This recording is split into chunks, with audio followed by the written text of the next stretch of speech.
കർത്താവിൽ പ്രിയരെ, ക്രിസ്തു യേശുവിൽ സ്നേഹവന്ദനം. ലോക രക്ഷിതാവായ യേശു ക്രിസ്തുവിൻ്റെ തിരുപ്പിറവിക്കും പുതുവർഷത്തിനു വേണ്ടി കാത്തിരിക്കുന്ന സുന്ദരമായ നിമിഷങ്ങളിലൂടെയാണ് കടന്നു പോകുന്നത്. അപ്പോസ്തലനായ പൗലോസ്ലീഹ 2 കൊരിന്ത്യർക്ക് എഴുതിയ ലേഖനം 5-ാം അധ്യായം 7-ാം വാക്യം ഇപ്രകാരം പറയുന്നുണ്ട്: കാഴ്ചയിലല്ല വിശ്വാസത്തിലത്രേ ഞങ്ങൾ നടക്കുന്നത്. കാഴ്ചയിലല്ല വിശ്വാസത്തിലത്രേ ഞങ്ങൾ നടക്കുന്നത്. നമ്മൾ 2025 പ്രവേശിക്കുമ്പോൾ നമ്മുടെ കാഴ്ചകളല്ല നമ്മളെ നയിക്കേണ്ടത്, നമ്മുടെ വിശ്വാസമാണ് നമ്മളെ നയിക്കേണ്ടത്. അതിനുവേണ്ടി ഒരുങ്ങുന്നതായിരിക്കണം ഈ ദിവസങ്ങളെല്ലാം എന്ന് സ്നേഹത്തോടെ ഓർമ്മിപ്പിക്കുകയാണ്. നമുക്കെല്ലാവർക്കും അറിയാം, തിരുപ്പിറവിയിലൂടെ ജന്മം കൊണ്ട ക്രിസ്തുവിനെ തേടിയുള്ള വിദ്വാൻമാരുടെ യാത്ര. അവർ നക്ഷത്രത്തെ നോക്കി യാത്ര ചെയ്തപ്പോൾ അവർ ഹെരോദാവിൻ്റെ രാജകൊട്ടാരം കാണുന്നു. അവർ വിചാരിച്ചു അവിടെ ആയിരിക്കും ഈ ലോകരക്ഷിതാവ് പിറന്നിരിക്കുന്നത്. അവർ കൊട്ടാരത്തിലേക്ക് പ്രവേശിക്കുന്നുണ്ട്. അവിടെ പ്രവേശിച്ചപ്പോൾ അവർ കണ്ടത് അധികാരം നിലനിർത്തുന്ന രാജാവിൻ്റെ വിദ്വേഷത്തിൻ്റെയും കോപത്തിൻ്റെയും സ്വാർത്ഥതയുടെയും ഒരു വലിയ അസമാധാനത്തിൻ്റെ ഒരു ഭവനത്തെയാണ് അവർക്ക് ദർശിക്കാൻ കഴിഞ്ഞത്. വിദ്വാൻമാർ അവിടെ നിന്ന് ഇറങ്ങി വീണ്ടും വിശ്വാസത്തിൻ്റെ നക്ഷത്രത്തെ കണ്ട് പുൽത്തൊഴുത്തിലേക്കുള്ള യാത്ര ആരംഭിക്കുകയാണ്. ആ യാത്രയിലാണ് അവർ ക്രിസ്തുവിനെ കണ്ടെത്തുന്നത്. കാഴ്ച എന്ന് പറയുന്നത് ചില കൊട്ടാരങ്ങളിലേക്കാണ് നമ്മളെ നയിക്കുന്നത്.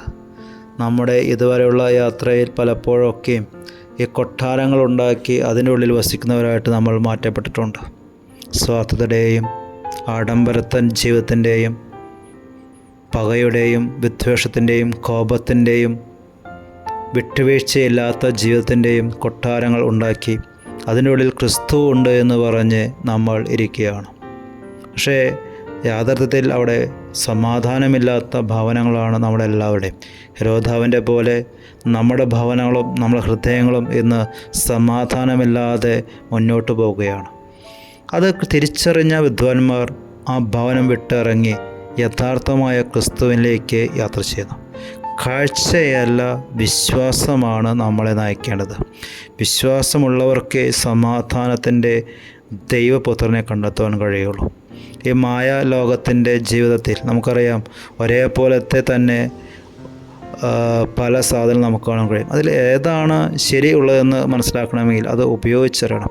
പലപ്പോഴൊക്കെ നമ്മൾ തെറ്റായതിനെ സ്വീകരിച്ച് ഇതാണ് ശരിയെന്ന് പറഞ്ഞ് ജീവിക്കുന്ന ഒരു വിശ്വാസത്തിലാണ് കടന്നു പോകുന്നത്. നമ്മളുടെ സ്വാർത്ഥമായ താല്പര്യങ്ങൾ നിലനിർത്തുവാനുള്ള വിശ്വാസമാണ് അതിൽ കാണാൻ കഴിയുന്നത്. യഥാർത്ഥമായ വിശ്വാസം എന്ന് പറയുന്നത് അത് ക്രിസ്തുവിലേക്ക് നയിക്കുന്നതായിരിക്കണം. അത് സമാധാനത്തിൻ്റെ ജീവിതത്തിൻ്റെ അനുഭവമായിരിക്കണം. നമ്മുടെ ജീവിതത്തിൽ സമാധാനമില്ലെങ്കിൽ നമ്മോടൊപ്പം നമ്മുടെ ജീവിതത്തിൽ നമ്മുടെ ഭവനങ്ങളിൽ ക്രിസ്തുവിൻ്റെ സാന്നിധ്യമില്ല എന്നാണ് തിരിച്ചറിയാൻ കഴിയേണ്ടത്. അപ്പോൾ നമുക്ക് കണ്ടെത്തേണ്ടതായ ഒരു ക്രിസ്തുവിനെ അത് വിശ്വാസത്തിലൂടെ കണ്ടെത്തുവാനാണ് നമുക്ക് സാധിക്കുകയുള്ളൂ. അതുകൊണ്ടാണ് അപ്പോസ്തലനായ പൗലോസ്ലീഹ പറഞ്ഞത്, ഞങ്ങൾ നടക്കുന്നത് കാഴ്ചയിലല്ല, അത് വിശ്വാസത്തിലാണ്. അപ്പോൾ നമ്മുടെ യാത്ര എന്ന് പറയുന്നത് 2025 പ്രവേശിക്കുമ്പോൾ അത് കാഴ്ചയ്ക്കപ്പുറമായിട്ട് വിശ്വാസത്തിലൂടെയാണ് യാത്ര നയിക്കേണ്ടത്. അപ്പോൾ നമ്മുടെ ഭവനമാകുന്ന ഈ രാജകൊട്ടാരം നമ്മൾ ക്രിസ്തുവിന് ജനിക്കത്തക്ക വിധം ഒരുക്കുക എന്ന് പറഞ്ഞാൽ അതെങ്ങനെയാണ് ഒരുക്കേണ്ടത്? അവിടെ അധികാരമോഹങ്ങളില്ല, വിദ്വേഷങ്ങളില്ല, സ്നേഹത്തിൻ്റെ മാത്രമായ ഒരു അനുഭവം. അങ്ങനെ നമ്മുടെ ഭവനങ്ങളെ ഒരുക്കണമെങ്കിൽ നമ്മളെ ആദ്യം ഒരുക്കണം. അതെങ്ങനെയാണ് ഒരുക്കുക? ഈ കാലഘട്ടത്തിൽ ഈ സമാധാന പ്രഭുവായ ക്രിസ്തുവിനെ കണ്ടെത്തണമെങ്കിൽ ഒരേ ഒരു മാർഗമുള്ളൂ. ആ മാർഗമെന്ന് പറയുന്നത് ദേവാലയത്തിൻ്റെ ബലിപീഠത്തിലിരിക്കുന്ന അപ്പം വീഞ്ഞമാണ്. ക്രിസ്തു നമ്മളിലേക്ക് അലിഞ്ഞു ചേരുന്നതാണ് ഇന്നത്തെ യഥാർത്ഥമായ ക്രിസ്മസ് ആയിട്ട് തീരേണ്ടത്. അതുകൊണ്ട് വിശുദ്ധ കുമ്പസാരത്തിലൂടെ നമ്മുടെ ഹെരോദാവിൻ്റെ ആ കൊട്ടാരത്തിൻ്റെ എല്ലാ അനുഭവങ്ങളെയും വിട്ടെറിഞ്ഞ് സ്വാർത്ഥതയുടെയും അധികാരമോഹത്തിൻ്റെയും സമ്പത്തിൻ്റെയും പകയുടെയും വിദ്വേഷത്തിൻ്റെയുമായ സകല പാപങ്ങളെയും വിശുദ്ധ കുമ്പസാരത്തോടെ കഴുകിക്കളഞ്ഞ് ക്രിസ്തുവിനെ വിശ്വാസത്തിൽ സ്വീകരിക്കുവാൻ വേണ്ടി വിശുദ്ധ കുർബാനയിലേക്ക് അടുത്തു വരുമ്പോഴാണ് ക്രിസ്തുമസ് പൂർണ്ണമായി തീരുന്നത്. അതാണ് വിശ്വാസത്തിൻ്റെ തിരുപ്പിറവി എന്ന് പറയുന്നത്. അങ്ങനെ വിശ്വാസത്തിൻ്റെ തിരുപ്പിറവിയിലൂടെ ക്രിസ്തുവിനെ വിശുദ്ധ കുർബാനയിലൂടെ സ്വീകരിച്ച് സമാധാനത്തിൻ്റെ അനുഭവത്തിലൂടെ നമുക്ക് 2025 പുതിയ വർഷത്തിലേക്ക് പ്രവേശിക്കാം. പാപങ്ങളെ കഴുകിവെടുപ്പാക്കി വിശുദ്ധിയുടെ ഒരുക്കത്തിൻ്റെ ക്രിസ്തുവിനെ അനുഭവിച്ചുള്ള ഒരു അനുഗ്രഹപൂർണമായ സമാധാനപരമായ ആരോഗ്യപൂർണമായ ഒരു പുതുവർഷമാണ് നമുക്ക് ആവശ്യമായിട്ട് വരുന്നത്. അതുകൊണ്ട് നമ്മൾ തന്നെ ദൈവകരങ്ങളിൽ സമർപ്പിക്കാം. നമ്മൾ തെറ്റുകളെ കഴുകി വെടുപ്പാക്കി തിരുപ്പിറവിയാകുന്ന ക്രിസ്തുവിനെ വിശുദ്ധ കുർബാനയിലൂടെ സ്വീകരിച്ച് നമുക്ക് പുതുവർഷത്തിലേക്ക് പ്രവേശിക്കാം.